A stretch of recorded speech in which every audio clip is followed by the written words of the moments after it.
Noirmoutier, fin juin 1940. L'armée allemande pose pour la première fois le pied sur l'île. La situation est assez calme, jusqu'en 1942, où vont débuter les travaux du mur de l'Atlantique sur l'île. Noirmoutier occupe en effet une place stratégique pouvant couvrir la baie de Bourgneuf et les liaisons maritimes avec la base sous-marine de Saint-Nazaire. 1222 hommes y seront alors mobilisés, comprenant des troupes italiennes. On décompte environ 18 points d'appui, dont 5 batteries sur l'île.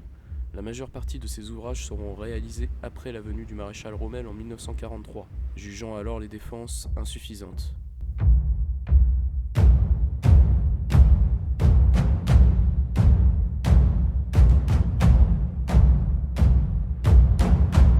En fait, il faut mettre soit les pieds sur le côté et descendre sur l'échelle qui est là, soit prendre la corde, l'attacher quelque part, donc quelqu'un la tient et sans chacun notre tour.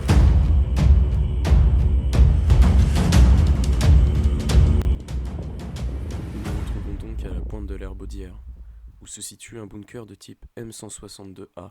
Ce poste de direction de tir sur 2 niveaux, occupé par la Kriegsmarine, la marine allemande, avait pour but de diriger les tirs de la batterie de Luzé, située plus en arrière dans les terres. Cette batterie était en effet la plus puissante de l'île, dotée de 4 canons de 10,5 cm de fabrication française, pouvant tirer à 360 degrés sur leur plateforme bétonnée circulaire. Elle permettait donc de protéger l'île dans toutes les directions, sur une distance de 11 km. L'ensemble des ouvertures du poste de direction de tir a été bouché par des parpaings. Mais au 2e niveau, un parpaing cassé nous permet d'entrer. Là, on voit mieux.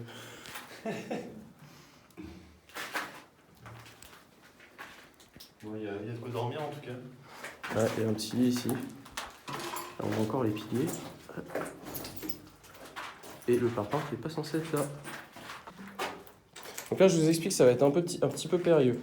Ah, c'est ça le fameux trou. Ouais. Alors, on va finir un peu l'extérieur, Les mecs ils sont descendus les autres, je pense. mais sans les cordes. Ouais, sans corde. Donc là, je disais, c'est un petit peu plus périlleux. Donc en fait, il faut mettre soit les pieds sur le côté et descendre sur l'échelle qui est là. Donc, à mon avis, c'est ce qu'ils ont fait tout à l'heure. Soit prendre la corde qui est dans ma poche. Et Par contre, sûr à 100%, moi je descends pas là. C'est vrai ? Ouais. Soit prendre la corde, l'attacher quelque part, ou quelqu'un la tient, et on descend chacun notre tour. C'est faisable. Nous prenons finalement la décision de descendre sans corde. Cette rampe était anciennement dotée d'un escalier en bois, qui a aujourd'hui disparu. Assez inclinée, elle se révèle plutôt glissante, d'où notre prise de précaution pour descendre. C'est bon ? Ah, c'est bon. Ok. On t'attend, Valentin ? Bon, bah, tu viens pas? À tout à l'heure. L'enfoiré. C'est pas grave, tu vas rester en haut. Oh la vache! Oh, il y a des corps. Mec, un allemand, on va lui parler. Bon, on cherche des trucs au sol. Le niveau inférieur où nous nous rendons abritait des lunettes d'observation, tandis que le niveau supérieur abritait un télémètre. Jérémy. Bon. Il y a un Jérémy qui est passé par là. Tu viens, Maxime ? Ouais, je te suis. Oh, un paillasson. Ah putain, il y a des sales toiles d'araignée, non ? Oh non.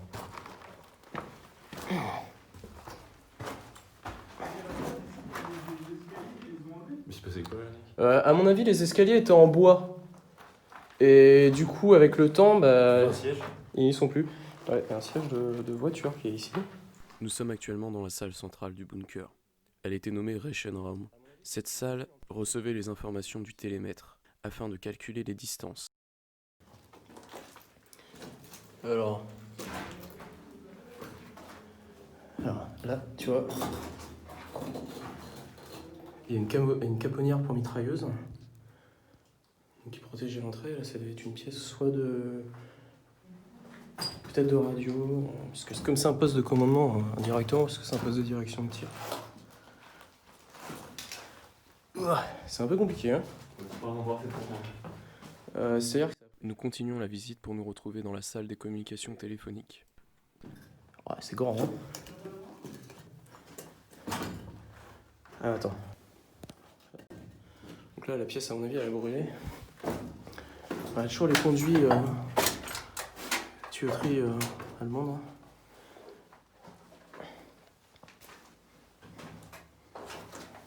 Fais gaffe au trou, hein, regarde tes pieds.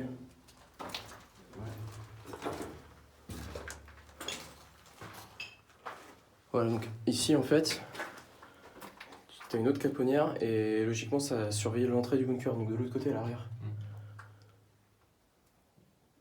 Voilà. Bon, ça c'est des fauteuils, je sais pas comment ils sont arrivés là, mais ils sont là. C'est short quand même. Hein. Ah, putain, le trou là.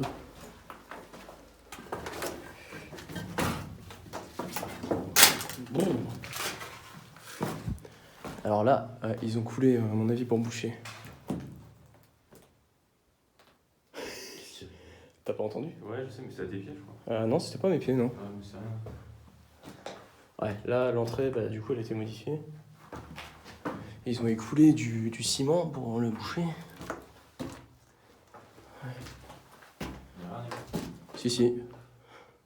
Là, t'as les sas d'entrée. Et on peut continuer là-bas.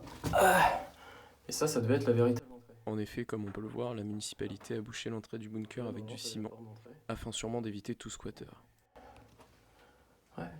Du coup, ça a été coulé, bah, c'est dommage. Parce que ça, à moins d'y aller au marteau-piqueur, vas-y l'enlever. Hein. Parce que c'est pas un bunker des plus. Comment dire, plus présents en France. Il y en a quand même pas des masses. Et il est gâché par.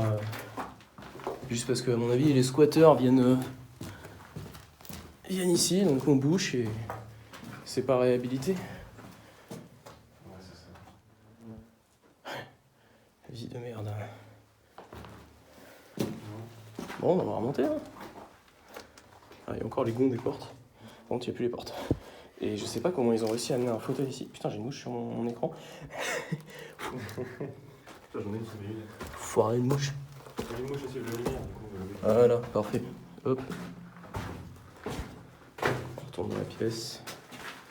Et on va devoir remonter tout ça.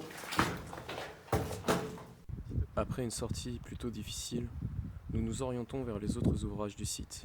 En effet, des bunkers de type assez variés y ont été construits, que ce soit pour la défense terrestre du site, comme ce 667, armé d'un canon de 5 cm KWK anti-char. Il est le successeur du bunker de type 600, situé quelques mètres à côté et doté de la même pièce d'artillerie. Mais il offrait une protection trop insuffisante vis-à-vis de l'aviation. Ou encore pour la défense anti-aérienne, avec des canons anti-aériens dont on peut voir de nombreuses cuves sur la plupart des bunkers. Un autre bunker plus atypique est également présent. Il s'agit d'un R501 modifié surmonté d'une cuve pouvant accueillir un radar Zetact Fumo-2 de détection navale. Ce bunker, doté d'un camouflage en relief, présente toujours ces tiges métalliques surnommées queues de cochon qui servaient à maintenir les filets de camouflage.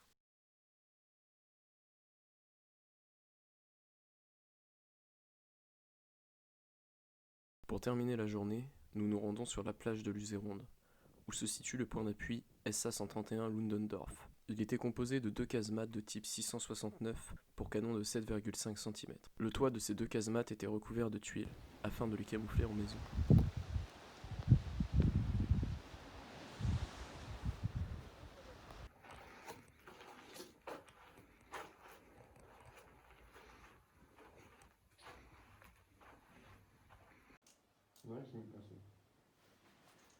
Une des 2 casemates est partiellement détruite, mais cela nous permet de comprendre la façon dont elle a été construite, notamment en observant différents types de béton armé.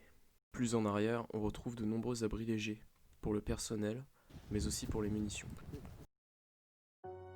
C'est ici que se termine la toute première vidéo de la chaîne. N'hésitez pas à donner votre avis en commentaire, cela m'aidera beaucoup à progresser, et à bientôt pour de nouvelles explorations.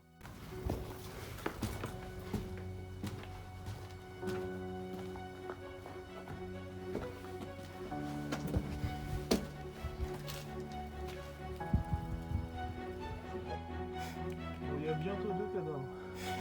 Et moi.